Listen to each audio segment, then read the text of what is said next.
Signing up for a 5K is a great way to set a new goal for yourself, to force yourself to get outside and enjoy the fresh air, and to explore the state a little bit. We have so much going on here, and for a complete listing of all the 5Ks in your area, visit the LEX18 Fitness Counts website for a great listing of choices.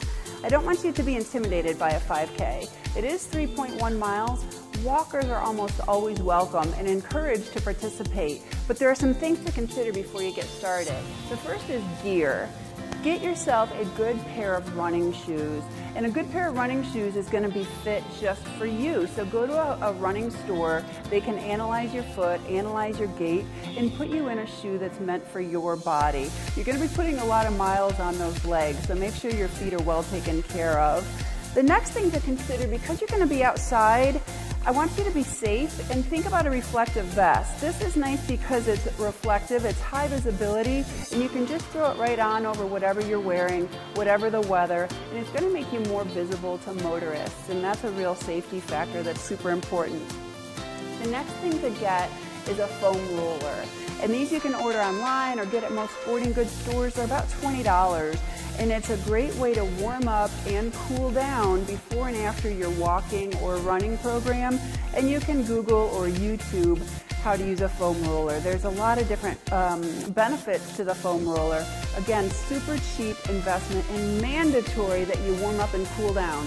The athletes are doing it, so I think we should be too. The next thing to consider when you're starting to train for your 5K is your training program. I love the Couch to 5K program. They have a great app. It's going to take you step by step, day by day, and tell you exactly what to do over a 9-week period to get you from the couch to your first 5K. Another thing to think about is a running buddy. And the last thing to think about is to be reasonable. You don't have to win your first 5K. You don't even have to be competitive. The completion of it is going to be such a huge sense of accomplishment, and the camaraderie and the pride that you get from completing that is going to be just as good as winning. So set a reasonable goal. The next thing I want you to think about is the day before the race. You're going to get a notice about packet pickup, and really all that means is you go to pick up your race t-shirt and your race bib. So spend some time the night before pinning your bib right on the front of your shirt. Check the weather forecast, lay out your outfit so that you're prepared for the weather, and that way the morning of you're not making careless mistakes and forgetting your bib, because this is your identifier during the race. The day of the race, get there early so you can figure out the lay of the land. There will be water there, there will be snacks there, and there's always going to be a bathroom there, so don't worry about that.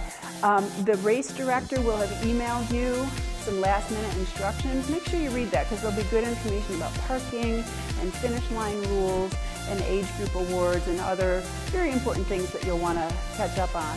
And lastly, on the day of the race, have a great time. Pat yourself on the back for taking on the challenge of your first 5K. We would love to hear from you. Please follow us on Facebook. Find me at laurapcoombs.com. And until next time, make fitness count.